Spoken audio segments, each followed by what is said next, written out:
नमस्कार, आपण पाहत आहे भांडा फूड न्यूज. एका दमात भ्रष्टाचारी कोमात. सोशल मीडिया, कर्जबाजारी, गुन्हेगारी, सट्टेबाजी, चोरी, मटका, जुगार, दारू, सावकारशाही, न्यायाच्या प्रतीक्षेत प्रशासन. भांडा फूड न्यूज. एका दमात भ्रष्टाचारी कोमात.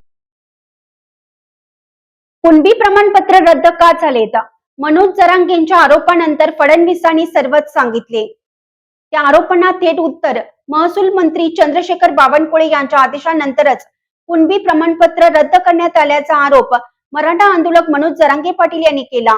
त्यांनी आजच्या पत्रकार परिषदेतून सरकार आणि मंत्र्यांवर तोफ डागली.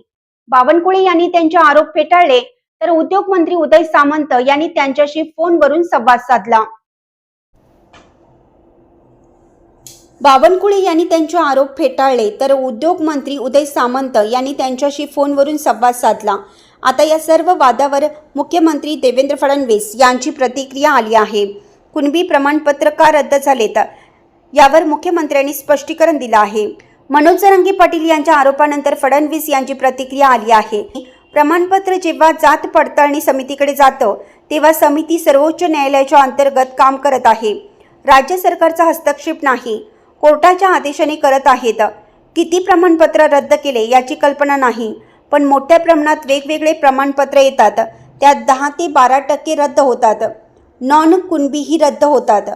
कागदपत्रांची पूर्तता न झाल्याने रद्द होतात, असे उत्तर फडणवीस यांनी दिले. आंतरवली सराटीत पत्रकार परिषदेत सरकार विरोधात आरोपांची राळ उठवून दिली आहे. आंतरवली सराटीत पत्रकार परिषदेत सरकार विरोधात आरोपांची राळ उठवून दिली आहे. त्यांनी मुख्यमंत्री देवेंद्र फडणवीस, उपमुख्यमंत्री एकनाथ शिंदे, चंद्रशेखर बावनकुळे यांच्यासह मंत्रिमंडळातील काही नेत्यांविरोधात जाहीर नाराजी व्यक्त केली. सरकारच्या धोरणामुळेच कुणबी प्रमाणपत्र रद्द करण्यात येत असल्याचा आरोप त्यांनी केला. यावेळी त्यांनी राज्य सरकार डॉक्टरमध्ये भेद करत नसल्याचं वक्तव्य केलं.